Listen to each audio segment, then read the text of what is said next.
Brenda Fletcher slid a $7 restaurant coupon across my desk like she was presenting me with a luxury watch. With a purple marker, she had handwritten a message on it, "Appreciate the little things," followed by a neat smiley face. I am Ronald Henderson, 58 years old, and I stared at that piece of paper for exactly 4 seconds. That was long enough to remember sleeping on the office couch on Tuesday night, because we were coordinating a major database migration across 3 different time zones. It was long enough to recall the grueling 91-hour work week that allowed us to close our record-breaking $267 million quarter. It was long enough to think about my aching shoulders and tired eyes, warning me that this relentless pace was no longer sustainable at my age. The purple ink was slightly smudged on the edges, as if she had written it in a hurry between her back-to-back status meetings. The Metro Cafe Network logo was printed in a cheap gray font, offering a stark contrast to the glossy marketing brochures that littered our corporate headquarters. I held that slip of paper, feeling the thinness of the stock. At my age, 58, you start to see through the veneer of corporate gestures, and this one was as transparent as they came. Then I smiled. I did not smile because I was grateful. I smiled because in that brief moment, Brenda had handed me the perfect reason to walk away from 15 years of my life. But let me step back and explain how I arrived at this point, sitting in a corporate office holding a $7 piece of paper after delivering the most profitable quarter in company history. For the past 15 years, I have been the Senior Operations Director at Altus Systems. On paper, we are an enterprise logistics software provider. In reality, we sell complex, high-volume database synchronization systems to Fortune 500 companies that rarely understand the technology they are buying, but know they need it to remain competitive. I did not start my career in operations. I began as a simple logistics assistant, back when Altus Systems had only 150 employees instead of the 1,500 we have today. That was back in the early days of the tech boom, when the company was still finding its footing. I worked my way up through database planning, logistics coordination, and system architecture. By my 5th year, I was managing cross-functional implementation teams. By my 10th year, I had personally architected the core database synchronization systems that still run the company today. The reality of operations is that it is never glamorous. Nobody applauds when the system works perfectly, but the moment it fails, everyone is looking for someone to blame. Sales can promise anything to clients, and software developers can build advanced features, but operations determines whether the customers actually receive their data when they need it, and at the quality they expect. We are the foundation of the house. My former director, Walter Vance, understood this completely. Walter was old school, 64 years old when he finally retired 18 months ago. He was a veteran who had built operational frameworks for 3 different companies before joining Altus Systems.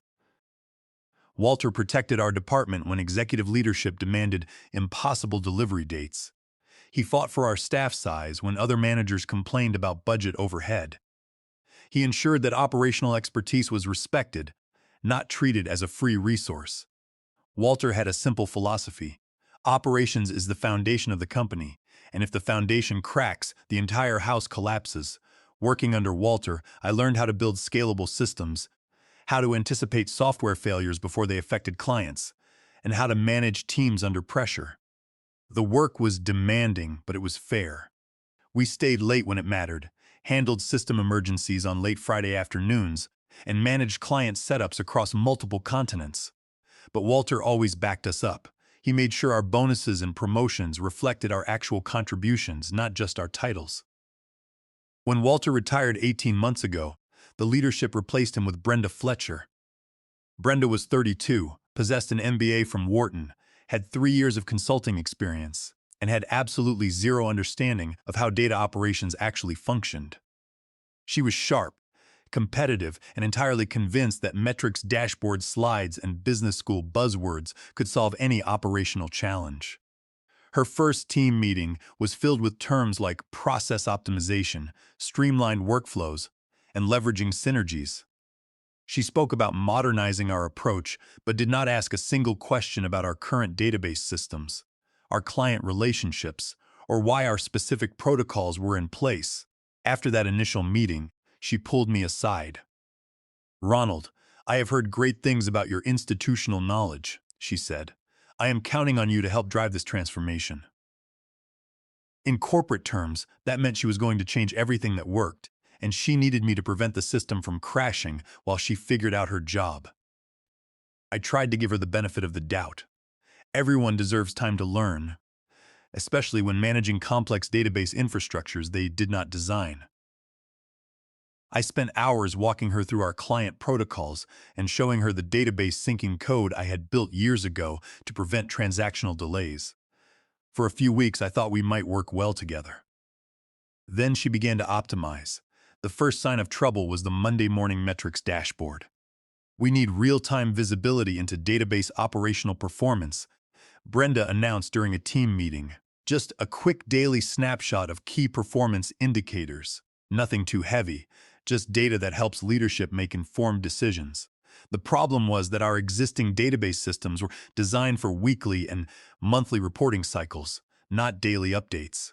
Creating daily dashboards meant someone had to manually extract data from 6 different legacy platforms, including our main shipping portals, inventory trackers, client profiles, billing ledgers, server latency logs, and API traffic monitors.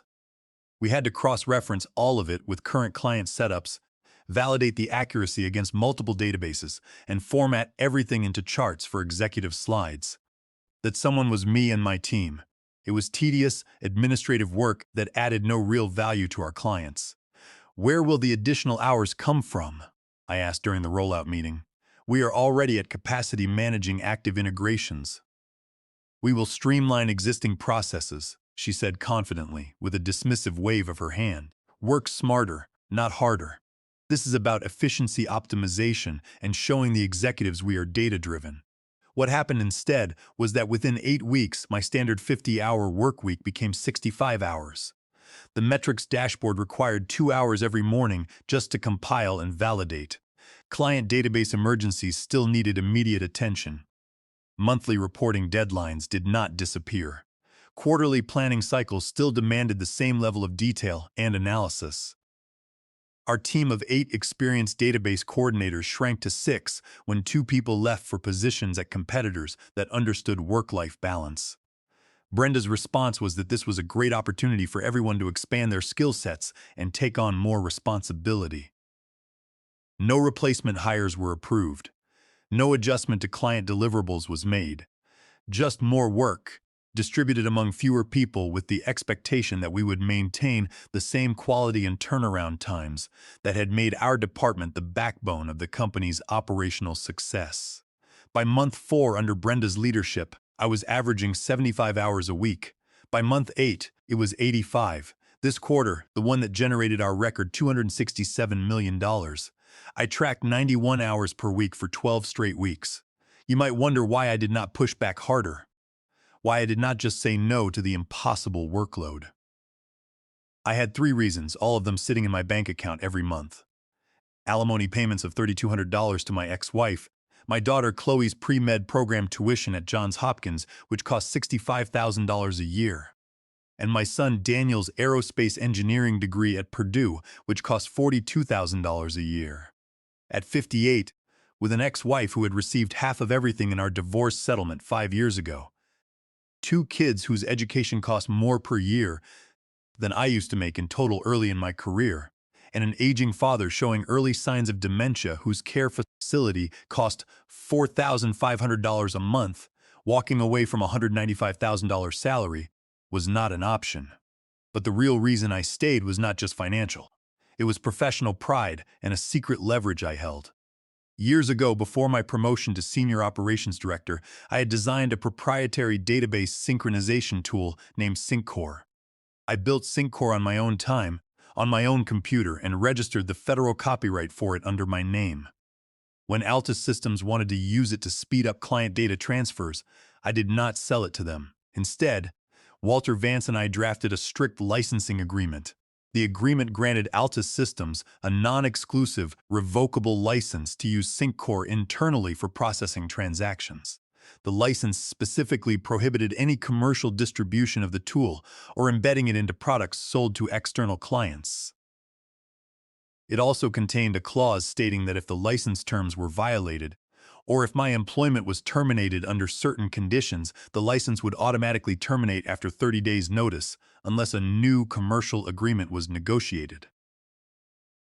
For years, SyncCore ran quietly in the background, the invisible engine that kept our transactions moving. The systems I had built were handling massive growth flawlessly because of my proprietary code. The operational frameworks were processing more transactions than anyone had thought possible. My team was performing miracles under impossible conditions, and I was not about to let my work collapse because some new director thought she could optimize human beings like software codes. I believed that if we just got through this quarter, if we hit the numbers everyone was demanding, leadership would recognize the cost of our success. I thought record revenue would translate to proper staffing, reasonable workloads, and respect for my team. The quarter closed on a Thursday, $267 million in booked revenue, 34% above target, making it the highest performing quarter in company history. My operational systems handled the volume without a single major database failure, zero critical downtime. Customer satisfaction scores actually improved despite the massive transaction load, but the stress did not just come from the daily dashboards. 2 months before the quarter ended, Brenda made a critical decision that violated the core agreements of my employment. In a bid to impress the executive board and boost Q3 software profit margins, she decided to bundle my proprietary SyncCore engine into the commercial software suite sold to external clients. When I discovered this in the software release notes, I immediately went to her office and pointed out that Alta Systems only held an internal license for SyncCore. I explained that under federal copyright law, they could not distribute my copyrighted code commercially to third parties without a separate licensing agreement. Brenda laughed it off. "Ronald, you built that while working here," she said. "Everything built at Altus is Altus property. Read the employee handbook." I told her that my employment agreement had a specific intellectual property addendum signed by Walter Vance and the former CEO, which exempted SyncCore because it was registered before my promotion. She waved her hand. "We are bundling it anyway," she said. "The board wants higher margins, and this Sync tool is the only way to deliver it. Do not let bureaucratic details slow down our growth." I walked back to my desk, realizing that Brenda was not just incompetent, but she was also exposing the company to massive legal liability. Friday morning, the celebration was typical for a company posting record profits. We had cupcakes with blue frosting and the logo in edible ink. Brenda gave a brief speech about operational excellence, using standard corporate buzzwords. There was generic applause, a quick photo, and then we went back to work. No bonus announcements were made, no headcount increases were discussed, and no one acknowledged that we had proven my database systems could scale. Just sugar and stock phrases about hard work. Over the weekend, I tried to have dinner with my kids without checking my phone every 10 minutes. Chloe mentioned I had missed 3 of her calls about her MCAT preparation, and Daniel asked why I had missed our monthly lunch twice. I realized I was sacrificing my relationships for a company that treated me like a line item. Monday afternoon, Brenda called me into her office. I walked in tired but hopeful, expecting maybe a real conversation about resources, about sustainable growth, or about building on what we had achieved. Instead, I saw a stack of glossy vouchers on her desk. They were promotional coupons you would get in a new employee welcome packet or at a local job fair. "Ronald," she said, beaming like she was about to deliver great news, "I wanted to personally thank you for your dedication this quarter. Your leadership made all the difference in our success." She picked up a purple marker, uncapped it with a small pop, and carefully wrote on one of the coupons. I watched her form each letter in neat, cheerful handwriting. "Appreciate the little things, BF." Then she drew a small smiley face next to her initials, the kind of doodle you would see on a greeting card. She slid it across her desk toward me. It landed next to my coffee cup, which was empty, and had a ring stain on the bottom because I had been reusing it for 3 days straight. It was a $7 coupon for Metro Cafe Network, a chain of corporate lunch spots with overpriced sandwiches and coffee that tasted like it had been brewing for days. I picked up the coupon and examined it. $7. Not 10, not 15. not even enough to cover a full lunch. Maybe a sandwich without a drink or coffee and a muffin if you did not mind spending your own money to supplement your appreciation. These are just small tokens, Brenda continued, gesturing to the stack. We are giving them to the people who really stepped up this quarter. I wanted to add a personal touch to show that we notice individual contributions. I looked up at her. She was genuinely smiling, completely oblivious. In her mind, this was thoughtful leadership, a meaningful gesture that showed she understood the human side of management. For 91 hours a week, for 15 years of operational expertise, for systems that had just processed $267 million in quarterly revenue without breaking, for staying late, coming in early, working weekends, missing family dinners, postponing doctor appointments, and sacrificing my health to keep her department running, $7 and a purple marker smiley face. You know what, Brenda, I said, letting a slow smile spread across my face. You are absolutely right. I really should start appreciating the little things. She exhaled, relief washing over her expression. I knew you would understand, Ronald. You have such a great perspective on what really matters. I do, I said, still smiling. I really do understand now. I walked back to my desk, sat down, and placed the coupon next to my keyboard. The office was humming, but I was done. I opened my laptop, turned on the scanner, and fed the coupon through face up, watching the light bar sweep across Brenda's purple marker handwriting and that cheerful little smiley face. The machine beeped softly and produced a perfect digital image. I opened a new slide in PowerPoint. On the left side, I placed our Q3 revenue summary, showing $267 million in bold text. On the right side, I dropped in the scanned coupon. The smiley face looked even more ridiculous when enlarged to match the revenue numbers. No commentary, no angry annotations, just two facts side by side. I saved the file as Q3 results and recognitions.pdx and sat back in my chair. Around me, the office continued its normal rhythm. Keyboards clicked, phone conversations hummed, and my colleague Rebecca patiently explained to a client why their deployment timeline was unrealistic. Normal operations, the daily grind I had managed for 15 years, keeping this company afloat while executives took credit for strategic vision. I opened a new email draft and began to type subject, Q3 database operational results, and my immediate resignation, dear leadership team. The attached slide summarizes our Q3 achievements, alongside my experience in delivering them. Over the past 15 years, I have built and maintained the database operations infrastructure that enabled today's record performance. This quarter, that infrastructure processed $267 million in revenue through systems I designed, managed by teams I developed using database synchronization software that I created. I must draw your attention to a critical legal matter. The database syncing engine, running our operations, known as SyncCore, is my proprietary software, registered under federal copyright law. Under the licensing agreement signed with Walter Vance, Altus Systems was granted a non-exclusive, revocable license for internal use only. Under 17 U.S.C. Section 106, I hold the exclusive rights to reproduce and distribute this software. During this past quarter, the company began distributing SyncCore commercially by bundling it into software suites sold to external clients. This commercial distribution directly violates our licensing terms and constitutes willful copyright infringement under federal law. Because of these material breaches, I am officially revoking Altus Systems' internal license to use SyncCore.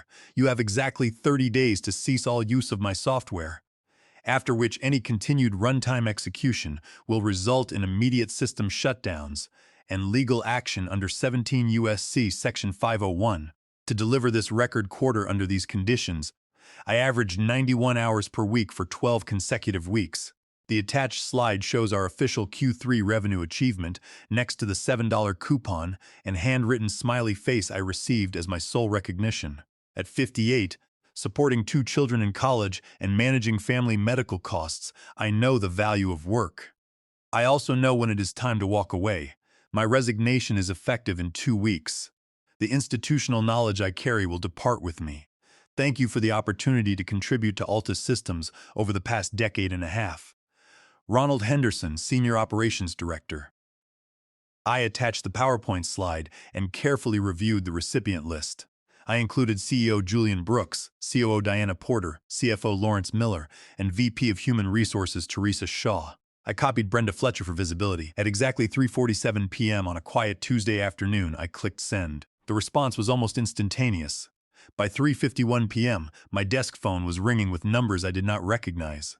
By 3:54 p.m., Rebecca looked up from her computer, her eyes wide.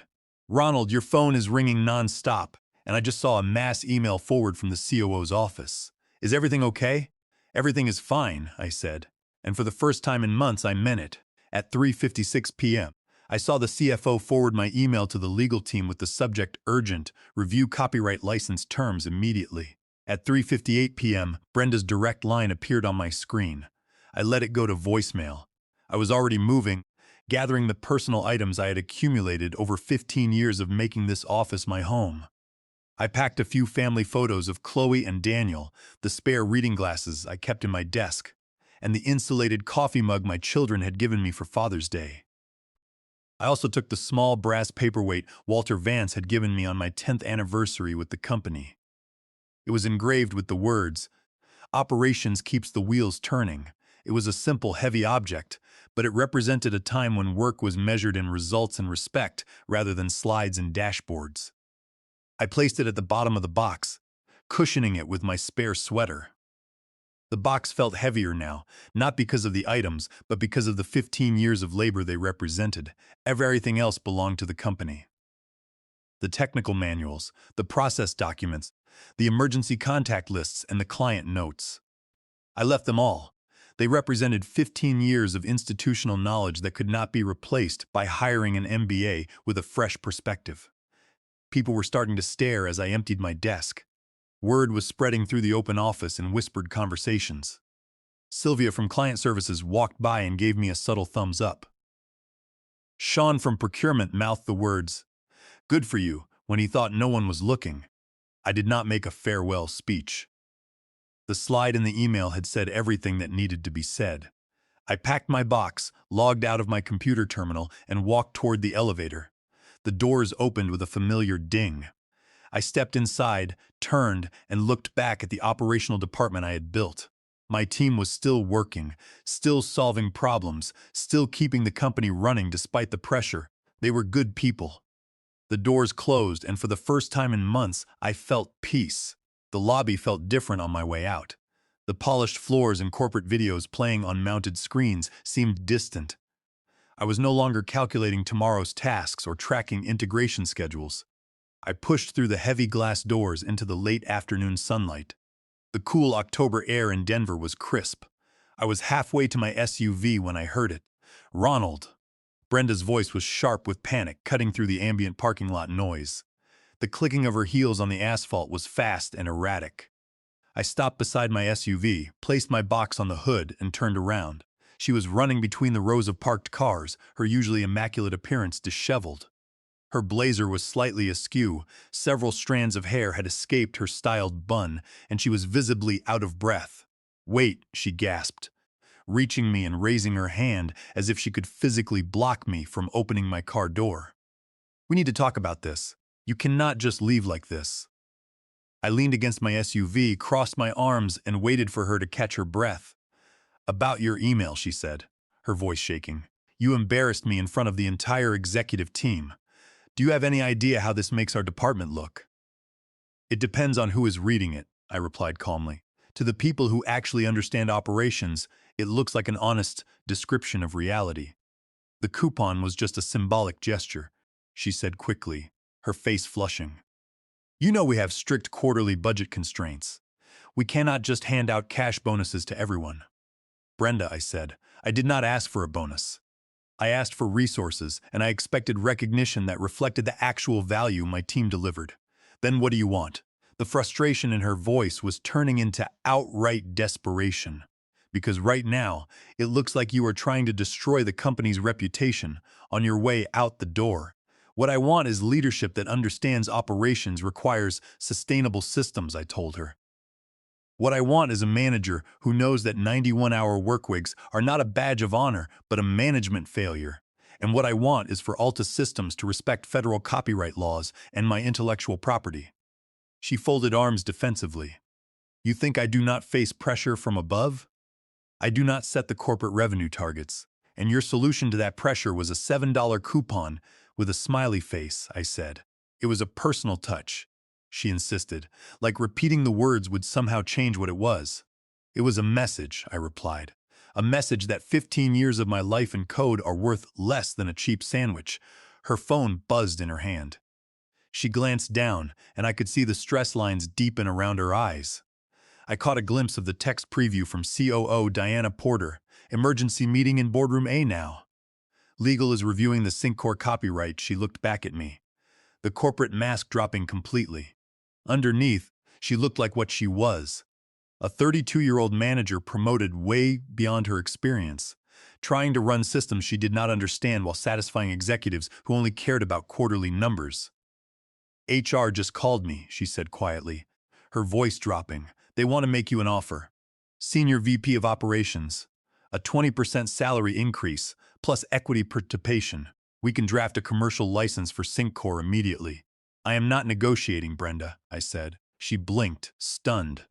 What? I am not negotiating, I repeated. I am informing you that I am leaving. You cannot just walk away from 15 years, she said, incredulous. Think about your career trajectory, your reputation. I have 15 years of proven results and a system that processed $267 million, I said. My reputation will be fine. The real question is how your reputation will survive when the legal team realizes you distributed my copyrighted code without a contract. Her phone buzzed again, a call from the CEO's office. She looked at the screen, then back at me. The reality of the situation's finally settling in. There was no quick fix. The entire operational database system was built on code they no longer had the right to use. At least come back inside and talk to Julian and Diana, she pleaded. They want to meet with you right now. We can work this out. No, I said, Ronald. Please be reasonable, she whispered. Brenda, I said as I opened my car door. This is me being reasonable for the first time in 18 months. I got into my SUV, started the engine, and backed out of the space. I looked in my rearview mirror and saw Brenda standing alone in the asphalt lot, her phone buzzing, watching the only person who knew how to keep the foundation of her department from collapsing and drive away. 6 months later, my life is completely different. I sleep 8 hours a night, and my blood pressure has returned to normal. I took a position as vice president of operations at a mid-sized logistics consultancy. The CFO is 54 and understands that while experience is expensive, inexperience is far more costly. Chloe completed her MCAT preparation, and I was actually present to help her study. Daniel and I have resumed our monthly lunches. My father's dementia is progressing, but I now have the time to take him to his doctor appointments and support him.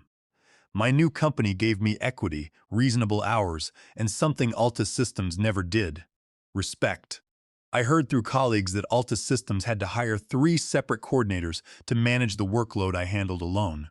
They also had to pay me a substantial licensing settlement to keep using SyncCore, as replacing it would have cost them millions in downtime. They learned the lesson Walter Vance tried to teach. Operations is the foundation. If you ignore it, it cracks. If you are holding your own version of that $7 coupon, whether it is a pizza party after a record quarter or a branded mug, pay attention. That token is not appreciation. It is a revelation of what they think you are worth. Life is too short to accept coupons when you have earned respect.